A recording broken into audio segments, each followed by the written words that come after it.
Words are weapons, sharpened by centuries of use. And right now, you might be stabbing yourself without even knowing it.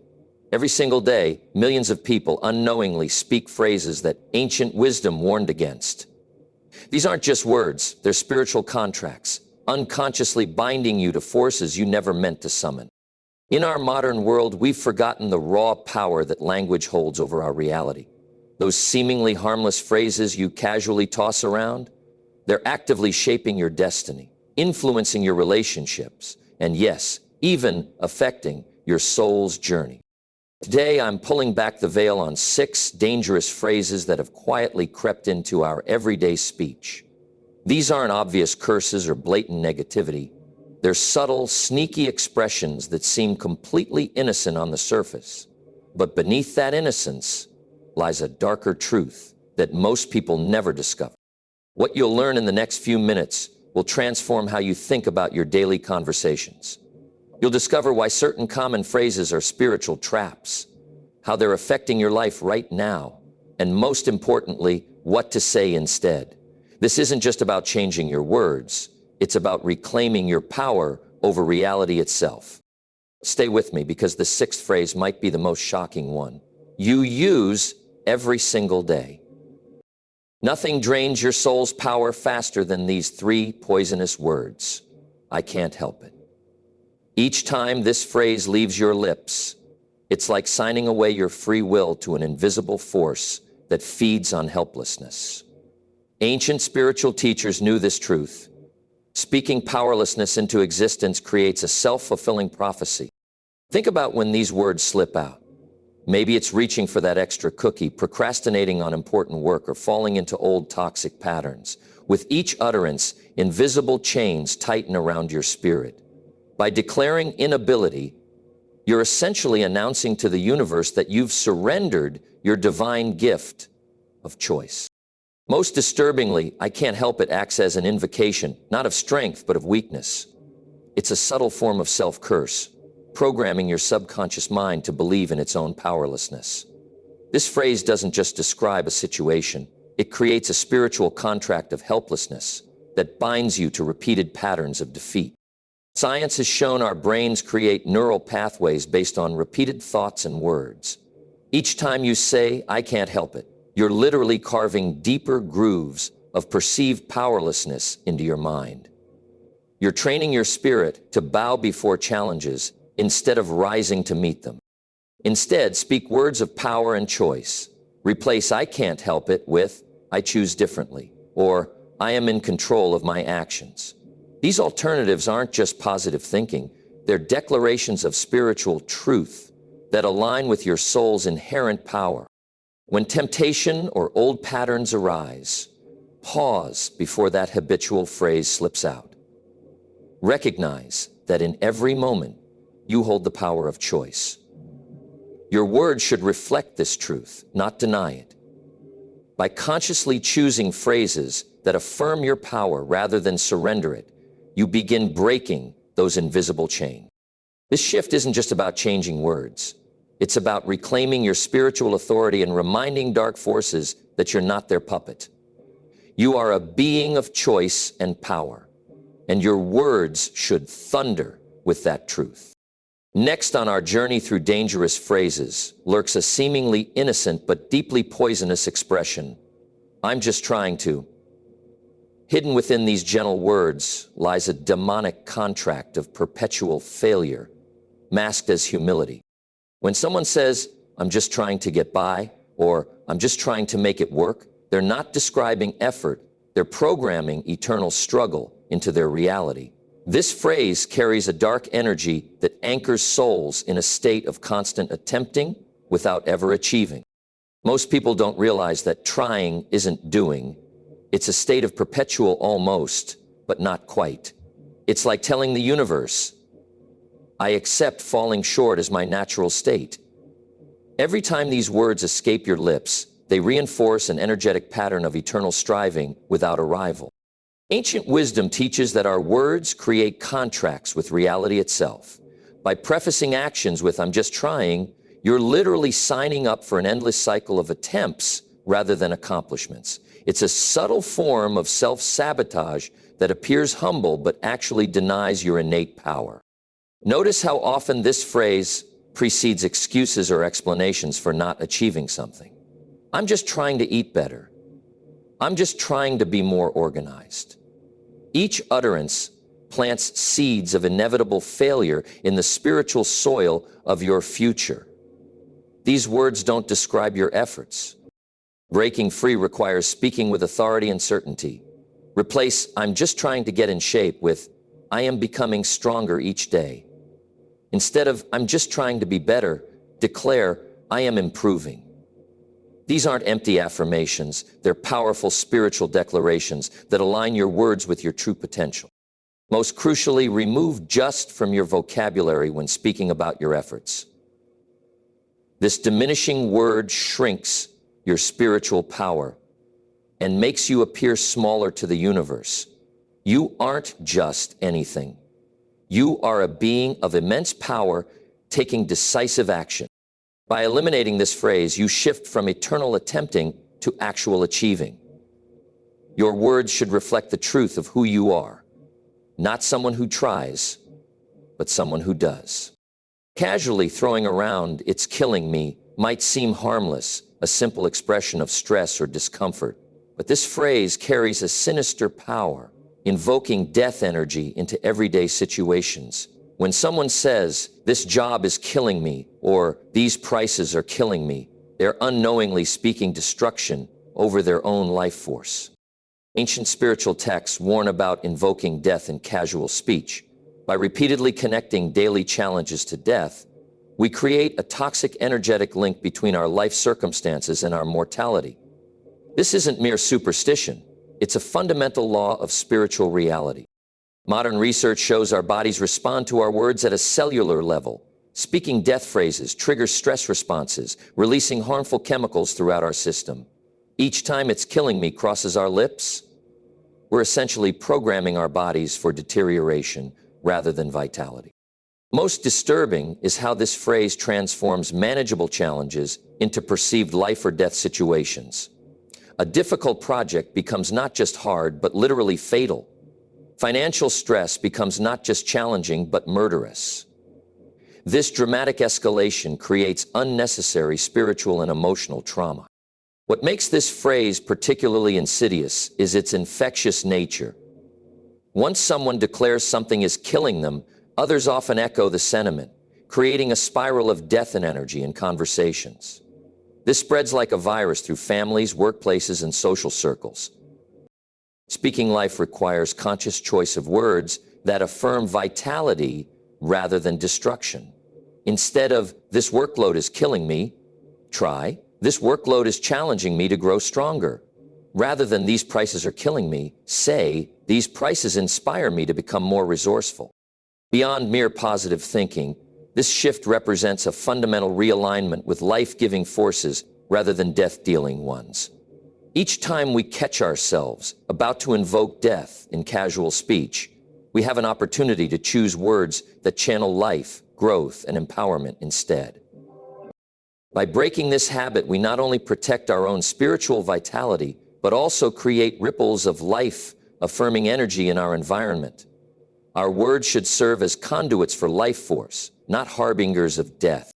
Speaking "I hate my life" unleashes a spiritual poison more potent than any physical toxin. This phrase isn't just negative self-talk. It's a direct curse against your own existence, a rejection of sacred life force itself. Each utterance sends ripples through reality, attracting more reasons to justify that hatred. Most concerning is how casually this phrase slips into daily conversation. Bad traffic? I hate my life. Missed deadline? I hate my life. What starts as an offhand comment gradually morphs into a binding spiritual declaration. It's like repeatedly hammering nails into your own spiritual coffin. Ancient wisdom teaches that life itself is a divine gift, a sacred trust.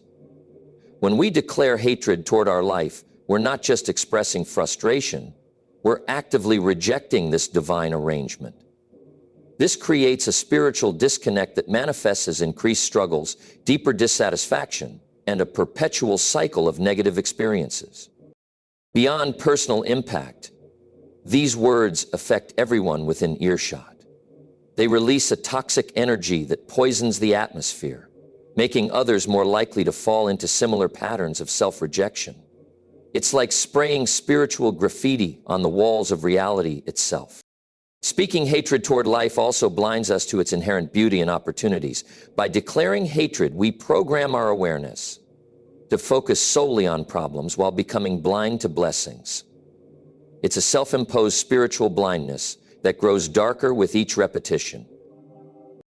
Moreover, this phrase acts as an invitation to forces that feed on human misery.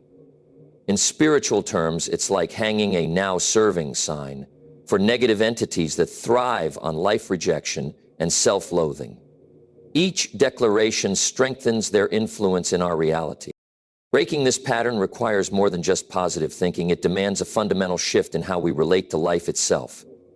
Instead of, "I hate my life," speak words that acknowledge current challenges while affirming life's value. "This moment is difficult, but life remains precious. I'm growing through these challenges."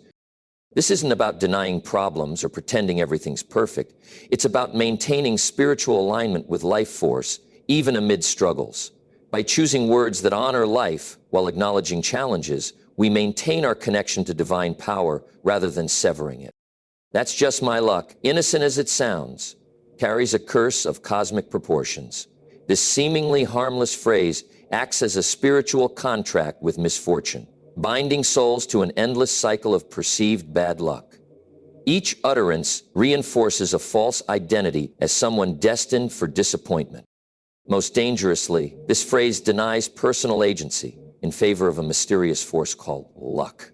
By attributing outcomes to luck rather than choices or actions, we surrender our God-given power to shape reality. It's akin to handing over life's steering wheel to an imaginary driver who always chooses the roughest roads.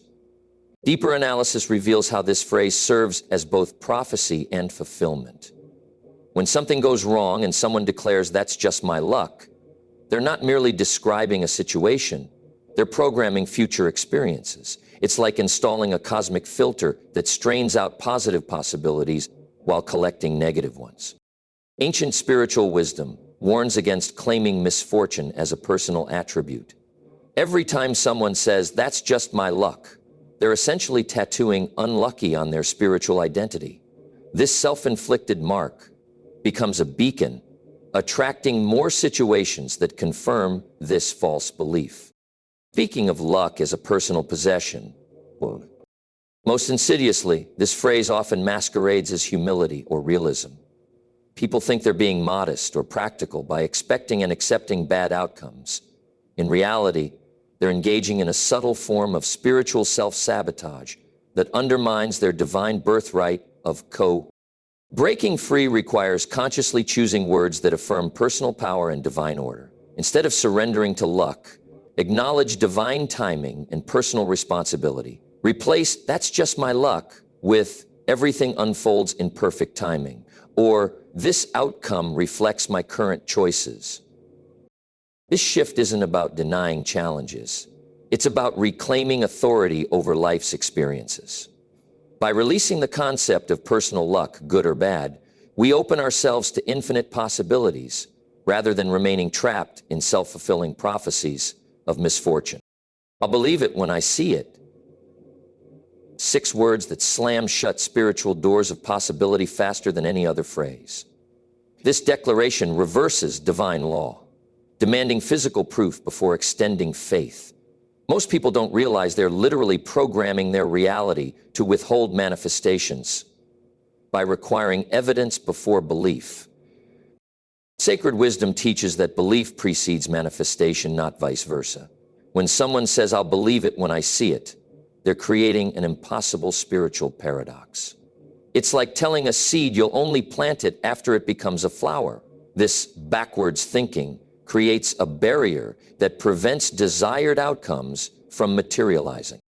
Within this phrase lurks a deeper spiritual trap: pride disguised as prudence. While it might sound wise or practical, this statement actually declares rebellion against universal law. It positions human perception as supreme judge, demanding that infinite possibilities bow before limited physical senses before being acknowledged. Most concerning is how this phrase spreads doubt like a virus.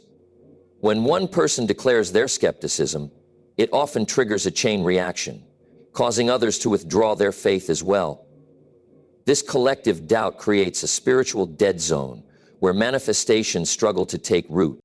By requiring physical evidence before extending belief, people unknowingly construct prison walls around their potential. Each utterance of this phrase reinforces these barriers, making it increasingly difficult for divine possibilities to break through. It's a self-imposed limitation that masquerades as wisdom. Speaking these words essentially tells universal forces, "Don't bother showing up until I've already seen you." This paradoxical demand creates a spiritual stalemate, where desired manifestations remain perpetually out of reach because belief is withheld until after manifestation occurs. Breaking free requires reversing this pattern, choosing to believe first, allowing sight to follow faith. Replace "I'll believe it when I see it" with "I believe, therefore I will see." This aligns with spiritual law rather than opposing it. It opens channels for manifestation rather than blocking them. Most powerfully, this shift moves us from passive observers to active co-creators. Instead of waiting for proof before believing, we extend faith first, creating fertile spiritual soil where possibilities can take root and flourish.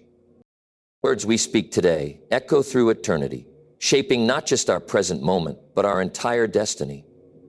Throughout this journey, we've uncovered 6 seemingly innocent phrases that actually serve as spiritual traps, each one quietly eroding our divine power and limiting our potential.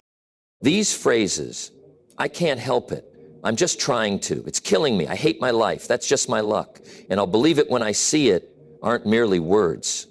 They're spiritual contracts we unknowingly sign with our tongues, binding ourselves to patterns of limitation, struggle, and defeat. Each time they cross our lips, they carve deeper grooves into our reality. But here's what makes this revelation so powerful. Awareness itself begins breaking these chains. Now that you've recognized these phrases for what they truly are, you'll start noticing them in your daily speech.